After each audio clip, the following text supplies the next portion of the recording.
नमस्कार दोस्तों, स्वागत है आप सभी का आज की हमारी इस हिंदी की दूसरी क्लास में। ये होने वाली है क्लास 2, जिसके अंदर सेम एडिटोरियल करने वाले हैं। 2 पैसेजेस रहने वाले हैं द हिंदू के, प्लस 50 प्लस मुहावरे रहने वाले हैं। तो शुरू करते हैं बिना किसी टाइम वेस्ट किए। सबसे पहले आपको मैं दिखा दूं कि क्या है इसकी थीम। अपना रहने वाला है पहले आपके एडिटोरियल और फिर आपका मुहावरा। तो शुरू करते हैं। शुरू करने से पहले यार, चैनल पे पहली बार विजिट किया तो एक बार सब्सक्राइब कर लो, और कंटेंट पसंद आए, वीडियो पसंद आए तो लाइक करना बिल्कुल मत भूलना, क्योंकि ये सारा कंटेंट जो कुछ भी है वो सब मैं अपने खुद से रेडी करता हूँ। कोई टीम नहीं है, कुछ नहीं है, सारी चीजें मैं खुद से ही प्रिपेयर करता हूँ, तो काफी ज्यादा मेहनत लगती है। तो इसलिए आपके लाइक और सपोर्ट की काफी ज्यादा नीड रहेगी। शुरू करते हैं अपन आज के इस एडिटोरियल को। इसका पीडीएफ आपको टेलीग्राम ग्रुप पे मिल जाएगा, लिंक डिस्क्रिप्शन बॉक्स में दे रखा है, ज्वाइन कर लेना, वहां पे आपको मिल जाएगा। शुरू करते हैं। आज का जो टॉपिक है वो है चौथे वादे, भारत और गैर जीवाश्म ईंधन क्षमता।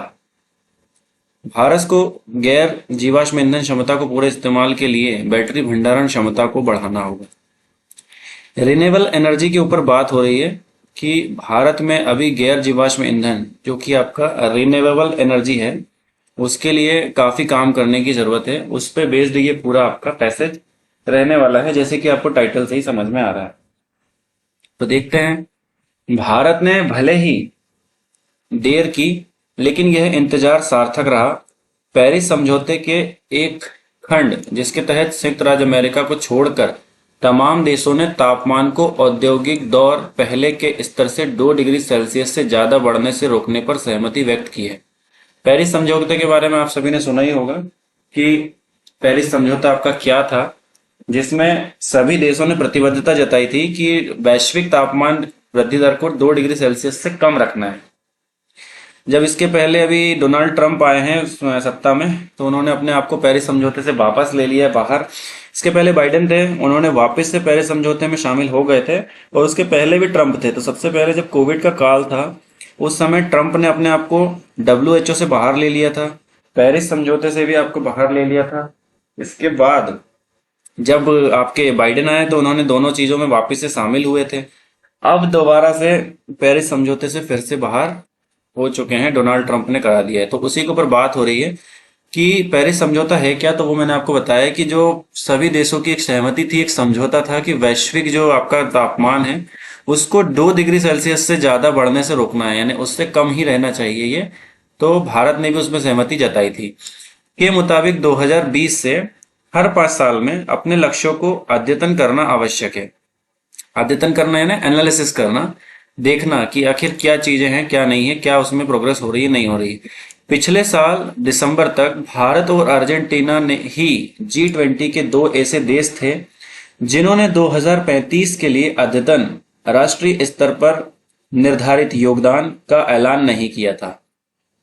यानी जो पेरिस समझौता हुआ था उसके तहत आपके ये 2 ही देश थे, भारत और अर्जेंटीना, जिन्होंने 2035 के लिए जो अपना राष्ट्रीय स्तर पर निर्धारित जो अपना लक्ष्य था उसका योगदान, जो हम किस स्तर पे पहुंचे हैं, उसका ऐलान नहीं किया था। G20 के इन 2 सदस्यों ने ऐलान नहीं किया था। ऐसा इस तथ्य के बावजूद हुआ कि भारत के पर्यावरण मंत्री ने नवंबर 2025 में ब्राजील में आयोजित COP30 में साल के अंत तक अपडेट करने की प्रतिबद्धता जताई थी। तो कुल मिला के बताया ये जा रहा है आपको इस पैसेज में कि जो आपका समझौता हुआ था, वैश्विक तापमान को 2 डिग्री सेल्सियस से कम रखना है, इससे ज्यादा बढ़ने नहीं देना है ग्लोबली। तो बाकी देशों ने अपना डेटा दिया था, लेकिन भारत और अर्जेंटीना ने ये डेटा जारी नहीं किया था। जिसके बाद भारत के पर्यावरण मंत्री हैं, पर्यावरण मंत्री का नाम कमेंट सेक्शन में बताइएगा, उन्होंने ये प्रतिबद्धता जताई थी नवंबर 25 में कि साल के अंत तक अपडेट करने के लिए उन्होंने बोला था कि हम इसको साल के ईयर एंड तक जो है चीजों को प्रोवाइड करेंगे, हम अपडेट करेंगे डेटा को। राहत की बात यह है कि यह ऐलान वित्तीय वर्ष 25-26 के खत्म होने में 1 हफ्ता बाकी रहते सामने आ गया। सॉरी। तो ईयर एंड के 1 हफ्ते पहले मतलब इन्होंने डेटा जारी कर दिया, उसके ऊपर बात हो रही है। पहले डेटा दिया नहीं था, देन फिर डेटा देने के ऊपर बात हुई कि हाँ हम दे देंगे डेटा, और इन्होंने आखिर डेटा दिया भी। 25-26 का जो एक हफ्ता बाकी था ईयर एंड होने से, तो उन्होंने डेटा जारी कर दिया था, ऐसा बताया गया है।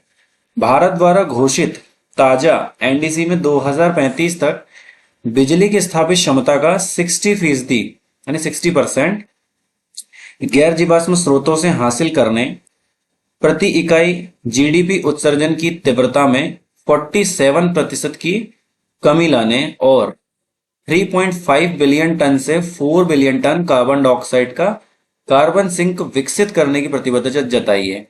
ये भारत के टारगेट्स यहाँ पे बताए जा रहे हैं कि क्या क्या चीजों को लेकर प्रतिबद्धता जताई है भारत द्वारा। क्या क्या चीजें बताई गई है। प्रतिबद्धता यानी किसी चीज के लिए समर्पित होना, प्रतिबद्ध होना कि हाँ ये हम करेंगे ही करेंगे। यह भारत के 2020 के एनडीसी से बेहतर है, जिसमें बिजली की स्थापित क्षमता का 50% गैर जीवाश्म स्रोतों से, प्रति इकाई जीडीपी उत्सर्जन की तीव्रता में 45% की कमी और 2.5 अरब टन से 3 billion ton carbon dioxide carbon sink का लक्ष्य था। अब यहाँ पे एक चीज और यहाँ पे सामने आई है कि 50% जो है गैर जीवाश्म ईंधन स्रोत। तो ये लक्ष्य जो है अपन ने प्राप्त कर लिया था अभी 1-2 महीने पहले, आई थिंक 3 महीने पहले का करंट अफेयर था। उसमें रिन्यूएबल एनर्जी जो है वो आपकी इस लक्ष्य के पास पहुंच गई थी अपने लक्ष्य से पहले ही। वो डेटा अभी मुझे याद नहीं आ रहा है, आप लोग बताइए अगर आपने पढ़ा हो तो। बाकी मैं उसको भी अपडेट कर दूंगा, आपको प्रोवाइड करूंगा, क्योंकि वो काफी इंपॉर्टेंट डेटा था। रिन्यूएबल एनर्जी को लेकर काफी चीजें आजकल चल रही हैं और आज की नीड भी वही है। देख ही सकते हैं आप क्या किस तरीके का क्राइसिस चल रहा है ईरान इजराइल वॉर के चक्कर में जो सीन बना हुआ है। तो रिन्यूएबल एनर्जी बहुत जरूरी है, तो उसी के ऊपर यहाँ पे बात हो रही है। इस प्रकार सभी जरूरी पहलुओं को ध्यान में रख लिया गया है। यूरोपीय संघ ने यानी यूरोपियन यूनियन ने 2005 के स्तर से 49% की कटौती करने की प्रतिबद्धता जताई है। एक विकासशील राष्ट्र के रूप में, यानी जो आपका विकासशील है, विकसित नहीं है, जो कि भारत भी है। भारत का विकसित भारत लक्ष्य रखा गया है 2047 तक। आप सभी को पता ही है विकसित भारत काफी चल रहा है। तो 2047 तक विकसित भारत होने का लक्ष्य है, जिसको काफी सारे लेवल पे बाइफरगेट किया गया है। सभी अपने अपने मिनिस्ट्रीज का, सभी संस्थानों का अपना अपना लक्ष्य है। जैसे इंश्योरेंस का है कि 2047 तक एक एक व्यक्ति का इंश्योरेंस हो जाना चाहिए, तो जिस तरीके से फिर हम डेवलप हो पाए। भारत जो हाल ही के सालों में शुद्ध कार्बन उत्सर्जन में एक महत्वपूर्ण योगदान करता है, लेकिन प्रति व्यक्ति उत्सर्जन में वैश्विक औसत से नीचे है। यानी कि शुद्ध उत्सर्जन में एक महत्वपूर्ण योगदान रखता है, लेकिन उत्सर्जन में विश्व में औसत से नीचे है। वैश्विक जो औसत है उत्सर्जन का, उससे कम है भारत का उत्सर्जन।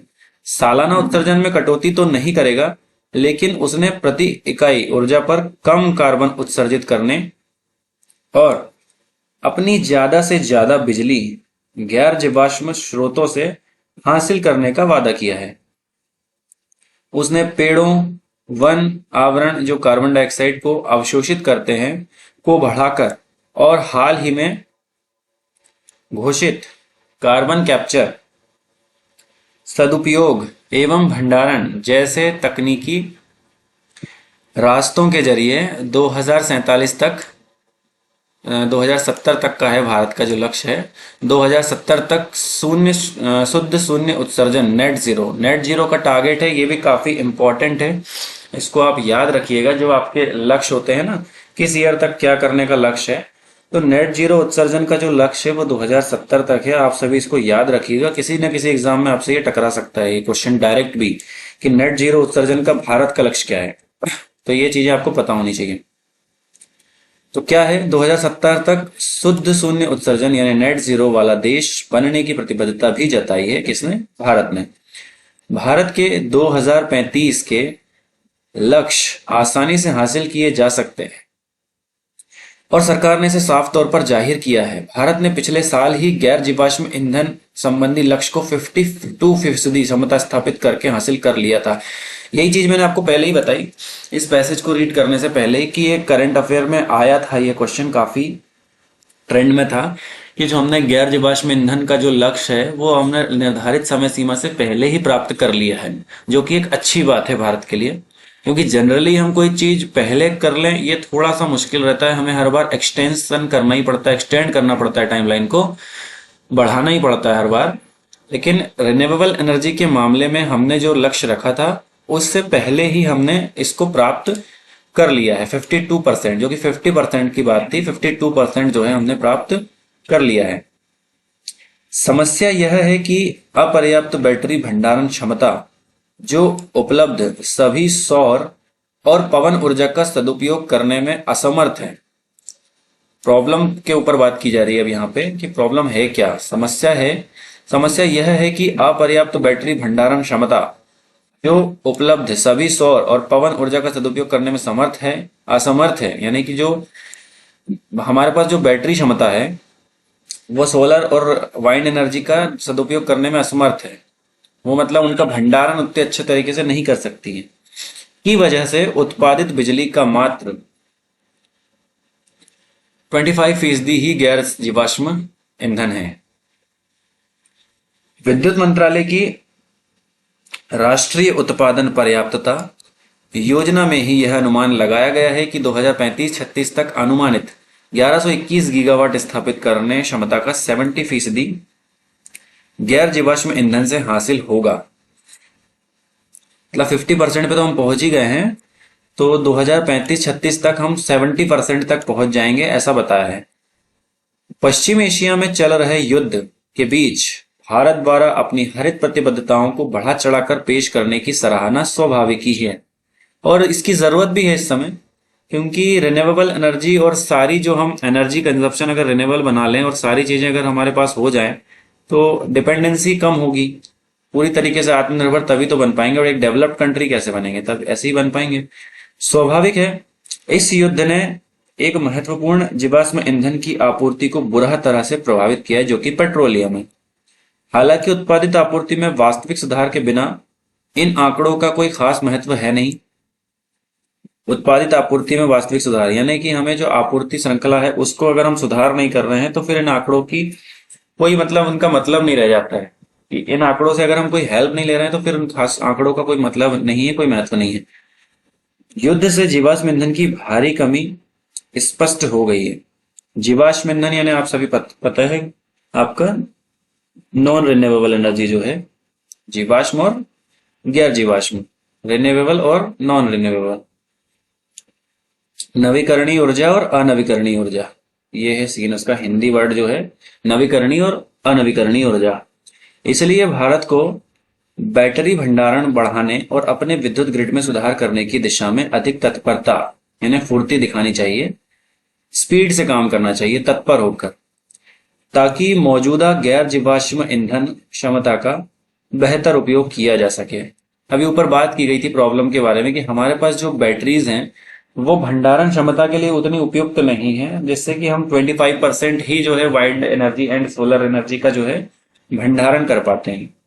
उसके लिए हमें बैटरी भंडारण के लिए काफी काम करने की जरूरत है। तो वही बताया कि बैटरी भंडारण बढ़ाने और विद्युत ग्रिड में सुधार करने की दिशा में अधिक तत्परता दिखानी चाहिए, ताकि मौजूदा गैर जीवाश्म ईंधन क्षमता का बेहतर उपयोग किया जा सके। तो ये आपका हो गया पूरा पैसेज, जो कि आपका किसके ऊपर बेस्ड था, रिन्यूएबल एनर्जी के ऊपर। भारत को भी रिन्यूएबल एनर्जी पे काफी काम करने की जरूरत है, ये बताया गया है। हालांकि हमने लक्ष्य को तो हासिल कर लिया है, लेकिन जो बैटरी भंडारण है हमारा वो काफी उतना एफिशिएंट नहीं है, तो उसको एफिशिएंट बनाने की दिशा में हमें काफी कदम उठाने होंगे। अब Q&A इसके कर लेते हैं अपन, इसके बेस्ड MCQs। पेरिस समझौते के अनुसार देशों को क्या करना चाहिए? हर 10 साल में लक्ष्य तय करना चाहिए, हर 5 साल में लक्ष्य अद्यतन करना चाहिए, केवल विकसित देशों को लक्ष्य देना चाहिए, या केवल उत्सर्जन घटाना चाहिए? बहुत ही सिंपल है, हमने फर्स्ट ही लाइन में पढ़ा था, हर 5 साल में लक्ष्य को अद्यतन करना चाहिए। डायरेक्ट क्वेश्चन है, यहाँ पे दिखा देते हैं आपको। G20 हर 5 साल में, हमें यहीं पे पढ़ा था, मैंने आपको डिटेल में बताया तो था। 60% सार्थक रहा है। तापमान औद्योगिक 2 डिग्री, ये देखो ये लिखा, हर 5 साल में अपने लक्ष्य को अद्यतन करना आवश्यक है। तो ये अगर एक बार हमने रीड कर लिया तो हमें दोबारा देखने की जरूरत भी नहीं है कि वो आंसर लिखा कहाँ है, हमारे माइंड में ही रहेगा कि हाँ हर 5 साल में लक्ष्य अद्यतन करना चाहिए। ठीक है, नेक्स्ट क्वेश्चन देखते हैं। भारत ने 2035 के लिए एनडीसी में क्या लक्ष्य रखा है, एनडीसी का लक्ष्य बताया है 2035 के लिए। एनडीसी में क्या लक्ष्य रखा है, तो यहाँ पे देखते हैं एनडीसी की बात यहाँ पे की गई है। विद्युत मंत्रालय की राष्ट्रीय उत्पादन पर्याप्तता, यहां से देखते हैं अपन एनडीसी को लेकर कहां पे कहा गया है। ये देखो, ताजा एनडीसी में 2035 तक बिजली की स्थापित क्षमता के लिए 60% जो है लक्ष्य रखा गया है, तो इसका आंसर हो जाएगा 60%, option number c. Next question, उत्सर्जन की तीव्रता का अर्थ क्या है। उत्सर्जन की तीव्रता से क्या तात्पर्य है, ये पूछ रहा है डायरेक्ट। उत्सर्जन की तीव्रता मतलब उत्सर्जन कितनी तेजी से हो रहा है। तो उत्सर्जन की तीव्रता का जो डायरेक्ट अर्थ है वो है आपका प्रति इकाई जीडीपी उत्सर्जन। ये आपको पैसेज में मिल जाएगा, बाकी समझ में आ रहा है। कार्बन सिंक का अर्थ पूछा है, तो कार्बन सिंक का सही अर्थ क्या है। सिंक यानी अवशोषित करने वाला माध्यम। सिंक, सिंक से समझ रहे ना, किसी चीज को सिंक कर लेना, तो सिंपल है कार्बन को अवशोषित करने वाला माध्यम को कहेंगे हम कार्बन सिंक। अगला क्वेश्चन, निम्नलिखित कथनों पर विचार कीजिए और यह बताना इसमें से कि कौन से कथन सही है। तो भारत ने 2020 के लक्ष्य को बेहतर लक्ष्य तय किया, हाँ सही बात है, ये तो बेहतर लक्ष्य तय किया है। सालाना उत्सर्जन कम करेगा, ऐसा तो कुछ नहीं है। भारत प्रति इकाई ऊर्जा पर कम उत्सर्जन का वादा करता है, हाँ, तो ये 1 और 3 आपके सही होंगे। अगर आपने पैसेज को ध्यानपूर्वक पढ़ा है तो आपको दोबारा पैसेज पढ़ने की जरूरत भी नहीं है क्वेश्चन देखने के बाद। बाकी अगर जरूरत पड़ रही है तो देख लीजिएगा, कोई दिक्कत नहीं है। भारत का नेट जीरो लक्ष्य किस वर्ष तक का है, तो ये मैंने आपको बताया था, पैसेज में भी ये क्वेश्चन आ गया है 2070 तक का। बाकी ये क्वेश्चन आप जरूर ध्यान में रखिएगा, क्योंकि ये क्वेश्चन आपको आने वाली किसी न किसी परीक्षा में जरूर देखने को मिल जाएगा, ये मैं आपको गारंटी के साथ बोल रहा हूं। सार्थक शब्द का सही अर्थ क्या है। सार्थक का अर्थ क्या होता है बताइए। सिंपल, उपयोगी या फलदायी। सार्थक होना किसी चीज का, सार्थक का विलोम बताइएगा आप कमेंट सेक्शन में। सही अर्थ तो बता दिया, उपयोगी फलदायक, सार्थक का विलोम कमेंट सेक्शन में बताइएगा।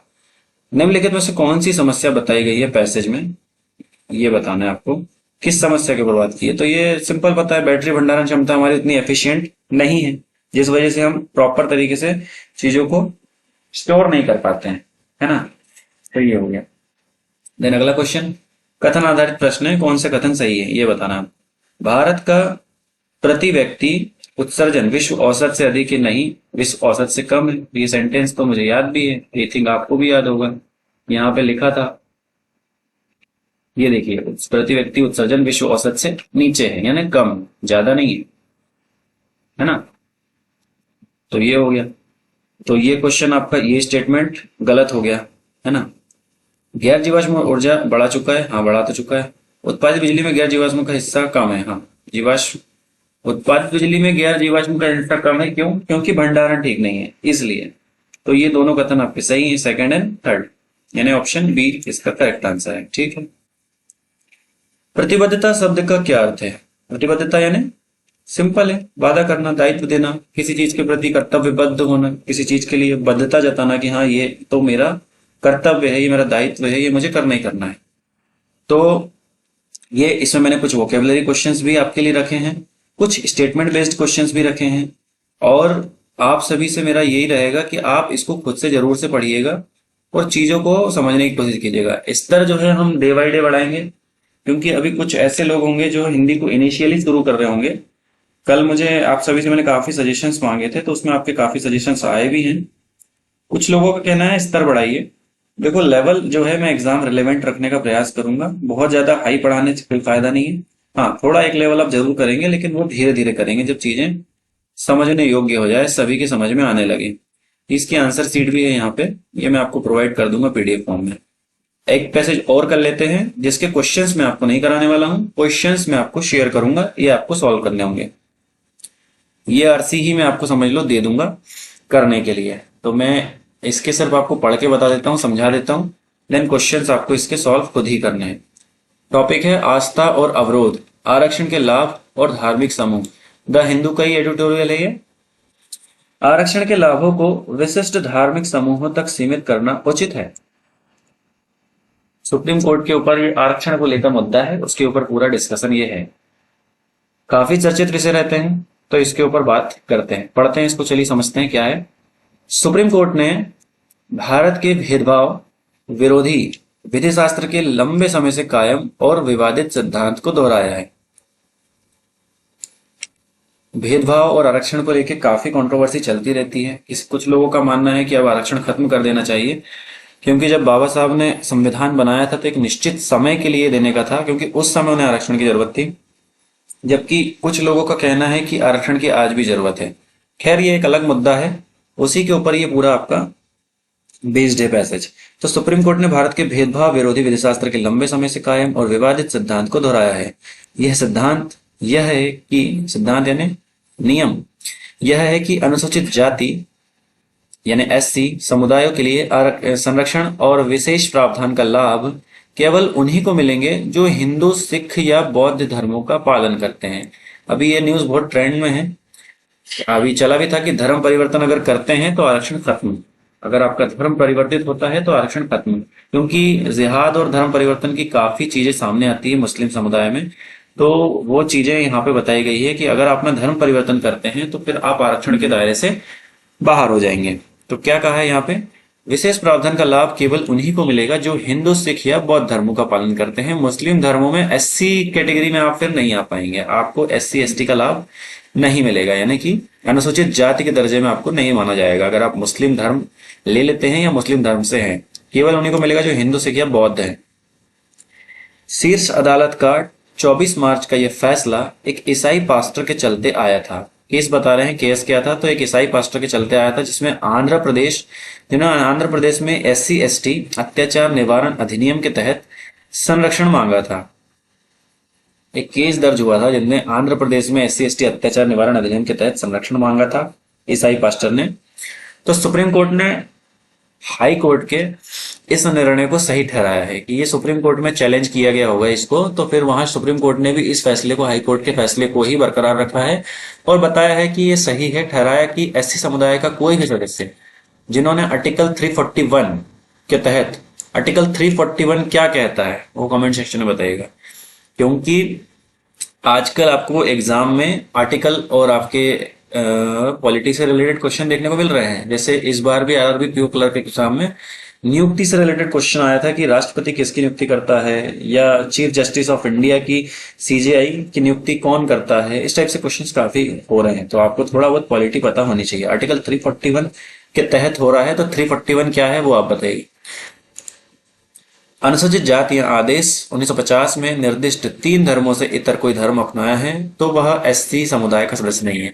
इस आर्टिकल में उल्लेख है कि इन 3 धर्म हिंदू, सिख और बौद्ध, यानी इसके अलावा जो भी धर्म है, आपके पारसी हो गए, ईसाई हो गए, मुस्लिम हो गए, जो भी आते हैं वो अनुसूचित जाति के अंतर्गत नहीं आ सकते, तो वह एससी समुदाय के सदस्य नहीं रह जाएंगे।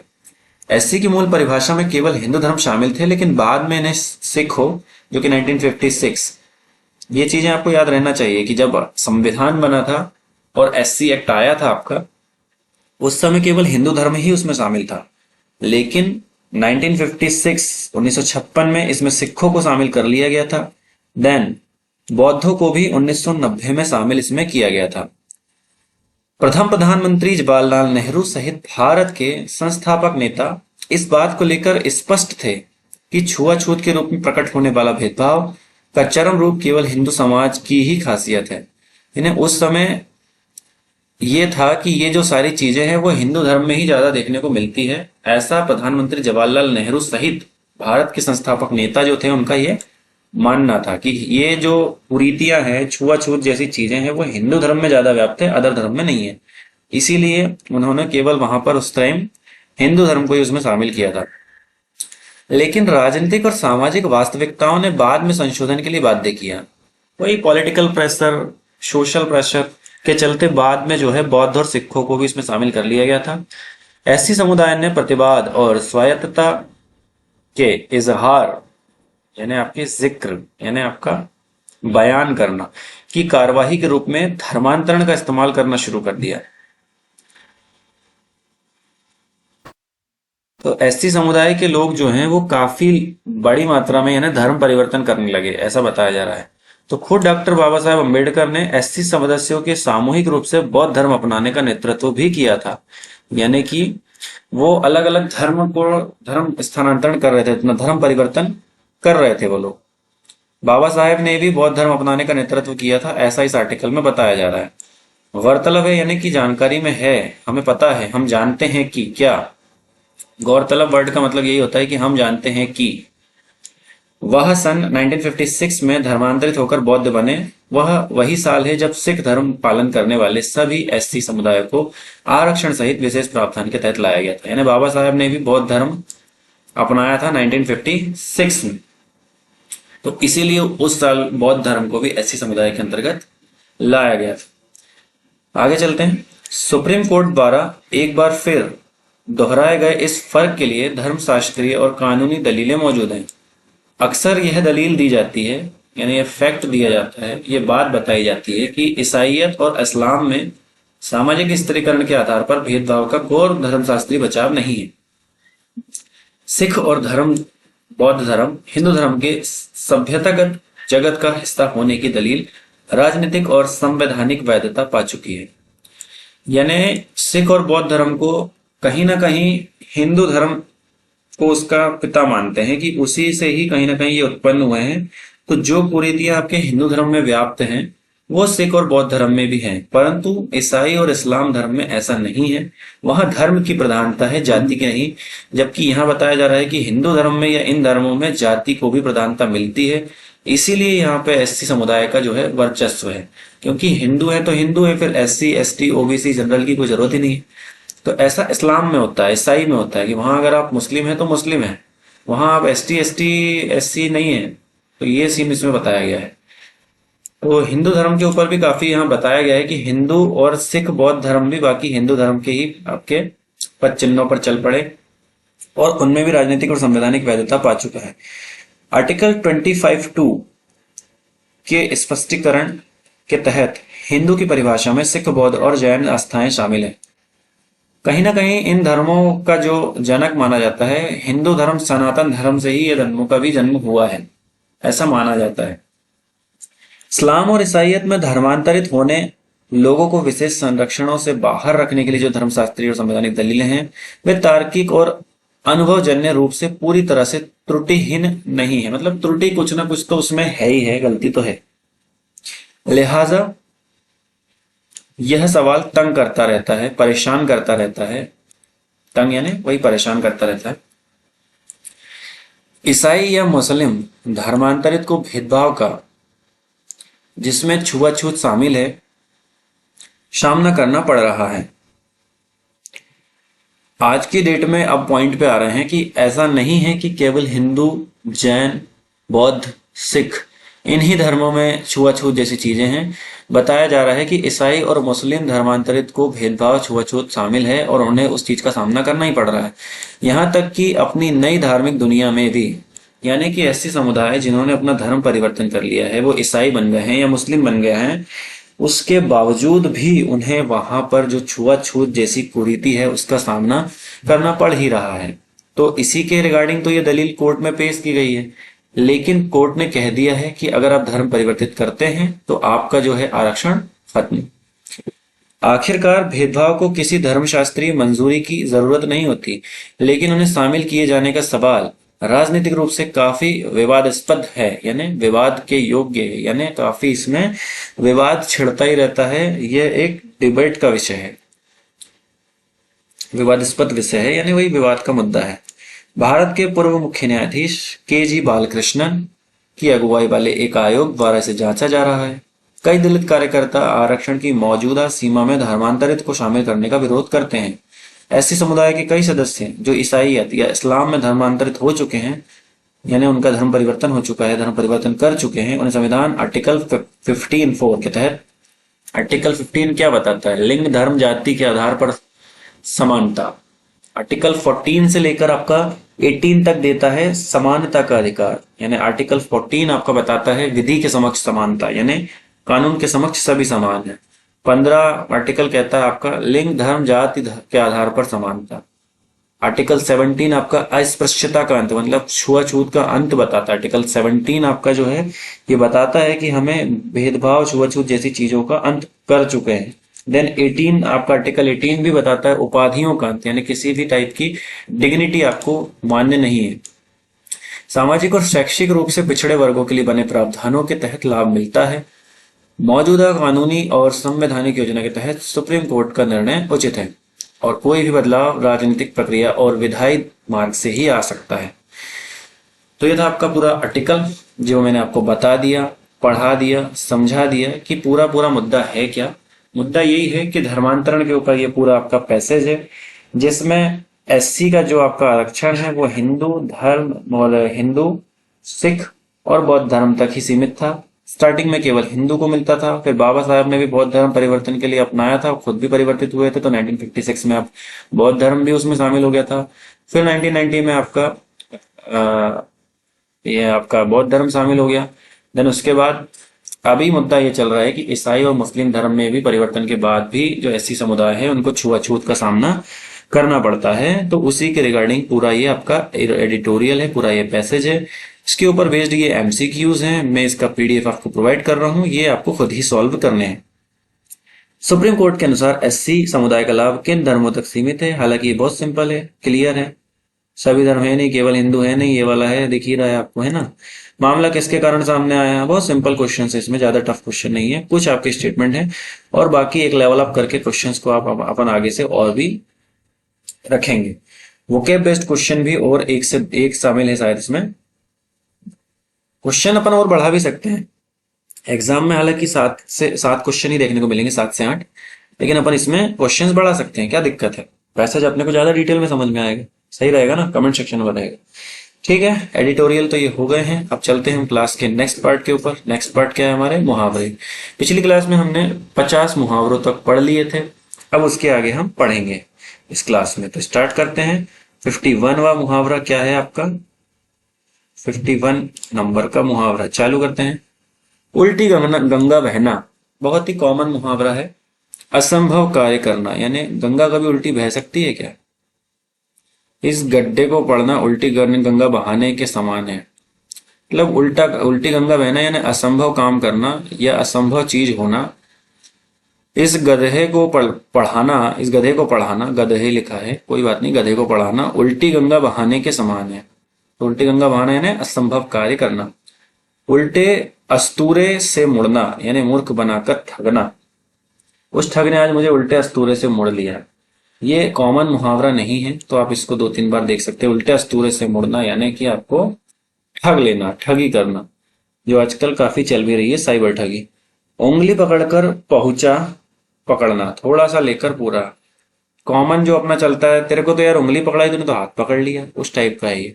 उंगली पकड़कर पहुंचा पकड़ना, थोड़ा सा लेकर पूरा लेने की इच्छा करना। यानी मोहनलाल ने सावधान रहना ही अच्छा है, क्योंकि वह उंगली पकड़ पहुंचा पकड़ने वाला आदमी है। उंगली पर नाचना नचाना यानी वश करना, वश में करना, वशीकरण कर लेना, किसी को अपने कंट्रोल में कर लेना, आपके अधीन हो। इसका मतलब यह नहीं है कि आप मुझे हर समय अपनी उंगलियों पर नचाते रहेंगे। ना उधो का लेना ना माधो का देना, मिसप्रिंट पे मत जाइएगा, समझिएगा मुहावरे को। उधी लिखा है यहाँ, उधो का है वो। ना उधो का लेना ना माधो का देना, यानी किसी से कोई संबंध नहीं रखना। कॉमन मुहावरा है। चाहे जो कहो श्याम है खरा आदमी, ना उसका उधो से लेना है ना माधो को देना है। एड़ी चोटी का जोर लगाना कहते हैं, या एड़ी चोटी का पसीना एक करना। वैसे एड़ी चोटी का जोर लगाना ज्यादा कॉमन चलता है, बहुत मेहनत करना। इस काम को पूरा करने के लिए उसने एड़ी चोटी का जोर लगा दिया या एड़ी चोटी का पसीना एक कर दिया। एक आंख न भाना, मतलब जरा भी अच्छा नहीं लगना, बिल्कुल भी खटकना आंखों, जरा भी अच्छा ना लगना। अपनी बेटी के साथ तुम्हारा जो दुर्व्यवहार मुझे एक आंख भी नहीं भाता है। एक एक 11 होना यानी एकता में बल होता है, सिंपल है, क्योंकि एक एक तो 2 होते हैं, बट एक एक 11 होना मुहावरे में यूज किया जा रहा है, तो एकता में बल होता है। एकता के सूत्र में बात कर शक्तिशाली हो जाना। शत्रुओं ने दोनों भाइयों को खूब सताया, लेकिन अब वे दोनों भाई मिलकर 1 और 1 11 हो चुके हैं। वे अपने शत्रुओं को डटकर मुकाबला करेंगे। एक टांग पर खड़ा रहना यानी काम करते समय के लिए सदा के लिए तैयार रहना, एक पैर पर खड़ा रहना अपना एक कॉमन मुहावरा है। जब तक बहन की शादी संपन्न नहीं हुई, भूषण एक टांग पर खड़ा रहा। वो एक टांग पर खड़ा रहा मतलब तत्पर रहना, काम करने के लिए सदा तैयार। एक ही लाठी से हाँकना मतलब सबको एक समान समझना, सबके साथ एक समान व्यवहार करना। सबको एक लाठी से हाँकना बुद्धिमानी नहीं है। एक हाथ से ताली नहीं बजती, बहुत कॉमन है। बिना सहायता के काम नहीं होता, यानी जो भी चीजें होती है दोनों ही पक्ष से होती है। गलती के सेंस में यूज किया जाता है कि गलती जो है दोनों पक्षों की है। एक हाथ से ताली नहीं बजती, गलती दोनों की है। ऐसी तैसी करना, ये तो सबको आप बहुत अच्छे से पता ही है कि तेरी मैं ऐसी तैसी कर दूंगा, यानी बेइज्जत करना। सबके सामने देवेंद्र ने अपने बड़े भाई की ऐसी तैसी कर दी। ओखल में सिर देना, ओखली में सिर देना सिंपल है यार। मुसल ओखलास देखा ही होगा आपने, पुराने टाइम पे कूटने के लिए यूज होता था। उसके अंदर सिर देना मतलब जानबूझकर मुसीबत में पड़ जाना। ओखले में जब मैंने ओखले में सिर दे दिया है तब मूसल की क्या परवाह। जब ओखले में सिर दे ही दिया है तो अब मूसल से क्या डरना। जानते होंगे आप लोग ओखल क्या होता था? कुटाई करने के लिए जो आजकल छोटे खलबत्ते चलते हैं, हमारे यहाँ ऐसा ही बोलते हैं। आपके यहाँ क्या बोलते हैं बताइएगा? औधी खोपड़ी का होना यानी मूर्ख होना। उसे समझाना ही बेकार है, वो तो औधी खोपड़ी का आदमी है, उसको समझाना बेकार है, फालतू है, कोई मतलब नहीं इसको समझाने से। औंधे मुंह गिरना, औंधे मुंह गिरना यानी बुरी तरह से धोखा खाना। मुंह के बल गिरना, उल्टे मुंह गिरना, औंधे मुंह गिरना, सब एक ही है ये। इस बार की खरीदारी में बेचारे की एक न चली, वह औंधे मुंह गिर गया। कटक बनना यानी बाधक होना। तुम तो मेरे हर काम में कटक बन जाते हो।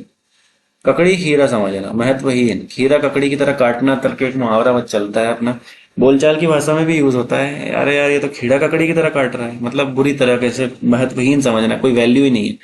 वे गरीब है तो क्या हुआ, आदमी तो है, उन्हें तुम खीरा ककड़ी मत समझा करो। जले कटे पर नमक छिड़कना यानी दुख बढ़ाना। चलता है, कॉमन मुहावरा है। बेचारा एक तो ऐसे ही दुखों से दुखी है और उसके बाद आप जले पे नमक छिड़क रहे हो। कफन सिर बांधना सिंपल मुहावरा है, मौत के लिए तैयार, खतरे की परवाह नहीं करना। बहुतेरे नवयुद्ध कफन सिर से बांधकर आजादी की लड़ाई में कूद पड़े। कमर कसना यानी तैयार होना। यदि युद्ध में विजय चाहते हो तो मरने मारने के लिए कमर कस लो। कमर कसना भी बहुत कॉमन मुहावरा है। कमर टूटना यानी उत्साहहीन होना, असहाय होना। यार उसकी तो कमर ही टूट गई, किसी का कोई सहयोगी ना रह जाना, उत्साहहीन हो जाना, असहाय हो जाना। सीमा संघर्ष में अपने सैनिक सात सामान को बर्बाद होते देखकर पाकिस्तानी फौज की तो कमर ही टूट गई। कलेजे का टुकड़ा बहुत प्यारा, बहुत प्यारा एक मुहावरे का और अर्थ होता है। किस मुहावरे का अर्थ होता है कमेंट सेक्शन में बताइएगा। और इस पॉइंट से मुझे ये भी पता चलेगा कि आप क्लास को कितने सीरियसली देख भी रहे हो या मेरी मेहनत मेहनत अकारत जा रही है, वो भी पता चलेगा। सौमित्र अपनी माँ के कलेजे का टुकड़ा था। कलेजा चीर कर दिखाना यानी पूरा विश्वास देना, कोई कपट न रखना। तुम्हारे लिए दिल में कितना प्यार है ये मैं कलेजा चीर कर दिखा सकता हूँ। कलेजा टुक टुक होना यानी बहुत दुख होना। कैकई की बात सुनते ही महाराज दशरथ का तो कलेजा टुक टुक हो गया। कलेजा ठंडा होना यानी संतोष होना। आज मेरे कलेजे में ठंडक पड़ी, बोलते ना। राम के बन जाते ही दासी मंथरा का तो कलेजा ठंडक पड़ गई। कलेजा थाम कर रहना यानी मन महसूस कर रहना। परशुराम की जली कटी बातें सुनकर लक्ष्मण को बहुत क्रोध तो आया, किंतु श्री राम के समझाने बुझाने पर वह कलेजा थाम कर रह गए। यानी क्रोधित आना लेकिन क्रोध जाहिर न करना और शांत रह जाना। कलेजा निकाल कर रख देना यानी सच्ची बात कह देना, मैंने कलेजा निकाल कर रख दिया फिर भी तुम्हें विश्वास नहीं है तो मैं क्या ही कर सकता हूँ। इस टाइप की चीजें हैं। कलेजा मुंह में आना यानी मेरा तो कलेजा ही मुंह में आ गया। घबराहट होना, उसकी विपत्ति कहानी सुनकर मेरा तो कलेजा ही मुंह में आ जाता है। कलेजे पर सांप लौटना या दिल पर सांप लौटना भी चलता है। ईर्ष्या या जलन होना, मेरी तरक्की देखकर उसके कलेजे पर सांप लौट गया इसलिए उसने मेरे बारे में गलत प्रचार करना शुरू कर दिया। काठ की हांडी अस्थायी चीज। काठ की हांडी मतलब अब नाम से भी लग रहा है, लकड़ी की गंजी बना है, हांडी बनाई है, हंडिया बनाई है, तो एक ही बार खाना बनेगा, दूसरी बार जल के भस्म हो जाएगी। अस्थायी चीज। कान ऐंठना यानी सुधरने की प्रतिज्ञा करना। मैं कान ऐंठता हूं, मैं प्रतिज्ञा करता हूं कि अब से गलत काम नहीं करूंगा। कान काटना है ना मात करना। बुद्धि में तो वह बृहस्पति के भी कान काट देता है। कान काटना है ना तेज होना, चतुर होना, चालाक होना। कान पर जू ना रेंगना मतलब ध्यान न देना। मैं इतनी देर से चिल्ला रहा हूँ तुम्हारे कान पे तो जू भी नहीं रेंग रही, कॉमन मुहावरा है। कान भरना बहुत कॉमन मुहावरा है, आजकल कान भरने का सिलसिला जारी है। कोई भी किसी के भी कान भर देता है, इसलिए वास्तविकता से परिचित हुए बिना कोई भी निर्णय हमें आज के टाइम पे नहीं लेना चाहिए। आज कई दिनों से वह मुझसे बात तक नहीं करता, लगता है किसी ने मेरे विरुद्ध उसके कान भर दिए हैं। कान भरने वाले कहते हैं ना कि पानी में जहर घोलो तो एक व्यक्ति मरता है, कान में जहर घोलो तो कितने ही घर बर्बाद होते हैं। कान में तेल डालकर बैठना यानी ध्यान न देना। इतनी देर से बुला रहा था लेकिन तुम तो कान में तेल डालकर बैठे हो, तुमको सुना ही नहीं देता। काम आना, वीर गति को प्राप्त होना। नेफा की लड़ाई में चीन के बहुतेरे सिपाही काम आए। ये ज्यादा सुनने में नहीं मिलता है और ना ही इतना इंपॉर्टेंट मुहावरा भी नहीं है। काम तमाम करना बहुत कॉमन है, मार डालना, खत्म कर देना। शिवाजी ने अपने बगनखे से अफजल खां का काम तमाम कर दिया। कीचड़ उछालना बहुत सिंपल मुहावरा है। निंदा करना, बदनाम करना। भले आदमियों का व्यर्थ कीचड़ उछालने की तो उसकी पुरानी आदत ही है। कील कांटे से दुरुस्त होना यानी अच्छी तरह से तैयार होना। आज मैं अपना काम पूरा किए बगैर नहीं जाने वाला, पूरा किए बिना नहीं जाऊंगा, क्योंकि आज मैं कीले कांटे से दुरुस्त होकर आया हूँ। कुएं में भांग पड़ना यानी सबकी बुद्धि मारी जाना। कुएं में भांग पड़ना नाम आप इसको समझ सकते हो भाई, गांव में एक कुआं है, वहां से सब पानी पीते हैं, उसमें भांग डाल दी। इसका रियल अर्थ भी लेंगे, भांग लेंगे तो सबको नशा आ जाएगा ना। तो सेम चीज यही है कि कुएं में भांग पड़ना मतलब सबकी बुद्धि भ्रष्ट हो जाना। किस किस को समझाया जाए, यहाँ तो सभी के कुएं में भांग पड़ी पड़ी है। कुत्ते की मौत मरना कॉमन मुहावरा है, बुरी तरीके से मारना, है ना। कुम्हड़े की बतिया कमजोर व्यक्ति। रमेश ने नरेश को बिल्कुल कुम्हड़े की बतिया ही समझ लिया है, बात बात में उसे धमकाते रहता है। कुहराम मचाना मतलब कोलूहल मचाना, मतलब उत्पाद मचाना, खूब रोना पीटना। बंगाली बाबू की मौत खबर सुनते तो घर में कोहराम मच गया, मातम छा गया। कौड़ी का तीन होना यानी बहुत सस्ता होना, बेकदर होना। बेकदर को लेके एक मुहावरा ऊपर भी गया है, हीरा ककड़ी वाला, याद है ना, हीरा ककड़ी। तुम जैसे आवारा के साथ रहकर वह भी कौड़ी का तीन हो गया। खबर लेना, दंड देना, देखभाल करना। राम प्रसाद, तुम्हारी काफी शिकायतें सुनने को मिल रही है, आज शाम को मैं तुम्हारी खबर लूंगा। खाक उड़ाते फिरना यानी भटकना। अपनी सारी जमा पूंजी बर्बाद करके वह खाक उड़ाते फिर रहा है। खाक में मिलना सिंपल मुहावरा है, बर्बाद हो जाना। बुराई, खुदा की बुराई करोगे तो खाक में मिल जाओगे। खिलखिला पड़ना यानी खुश हो जाना। खुलकर हंस पड़ना, खिलौने को देखते ही गुड़िया रानी खिलखिला पड़ी। खुशामदी टट्टू होना यानी चापलूस होना। तुम्हारी क्या, तुम तो खुशामदी टट्टू हो, किसी ना किसी तरह अपना काम करवा ही लोगे। खून की नदी बहाना, बहुत मारकाट करना। क्रूर नादिर शाह ने दिल्ली में खून की नदियां बहा दी। तो ये हो गए हमारे आज 50 मुहावरे। 51 से स्टार्ट किया था हमने, 100 नंबर पर पहुंच चुके हैं, कुल 100 मुहावरे हो चुके हैं। पीडीएफ आपको पूरी प्रोवाइड कर दी जाएगी, इसमें लगभग 400 मुहावरे हैं। एक बार क्लासेस में कंप्लीट हो जाएंगे देन मैं आपको पीडीएफ पूरी की पूरी डाल दूंगा टेलीग्राम पे।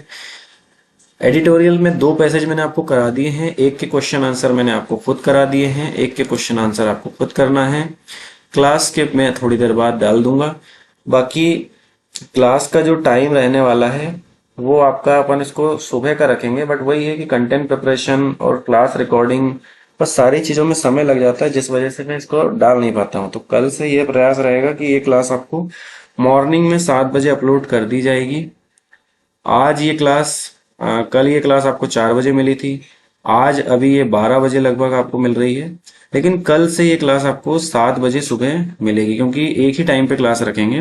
हालांकि रिकॉर्डेड क्लास है, कभी भी आप देख सकते हैं, लेकिन फिर भी इसका टाइम अपन सुबह 7 बजे का रखेंगे। तो एक दिन पहले ही मैं प्रिपेयर करता हूँ वैसे भी, बट लास्ट नाइट की बात क्या, कल रात को हुआ क्या कि सिस्टम शट डाउन हो गया, मेरा पूरा कंटेंट एक बार वेस्ट हो गया, दोबारा से मुझे बनाना पड़ा। तो इसलिए ये जो है मैंने क्लास भी आज ही प्रिपेयर कर रहा हूँ 28 तारीख को ही, और आज ही आपको ये मिल भी रही है, बट कल से ही आपको जो है 7 बजे मॉर्निंग में मिला करेगी। बाकी क्लास के बारे में अपना कमेंट जरूर छोड़िएगा, आपको क्या लगता है, क्या और सुधार करना है, क्या चीजें करनी है। सेशन पसंद आया, और देखो यार आपको कल कुछ लोगों के कमेंट्स आए थे कि क्लास डेली करना है। डेली करने के लिए लगेगा मोटिवेशन। कुछ लोग कह रहे थे आप इसको पेड भी कर सकते हैं, करना है तो देखो, पेड का तो ये सीन है कि पेड का मेरा अभी क्लासेस को पेड करने का कोई विचार नहीं है, सब free of cost he provide कर रहा हूँ।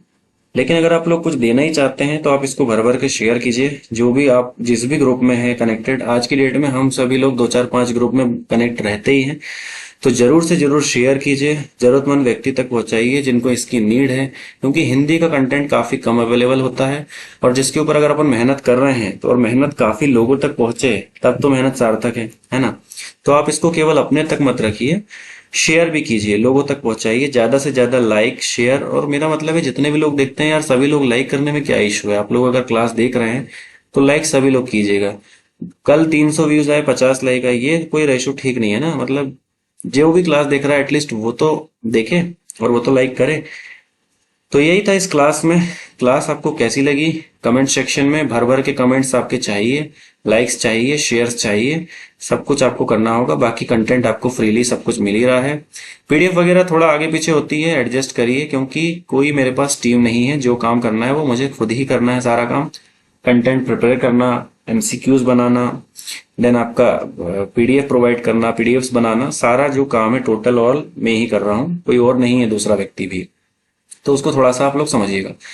मिलते हैं नेक्स्ट क्लास में किसी नेक्स्ट अपडेट के साथ, और अच्छे क्लास के साथ, और क्वालिटी कंटेंट के साथ।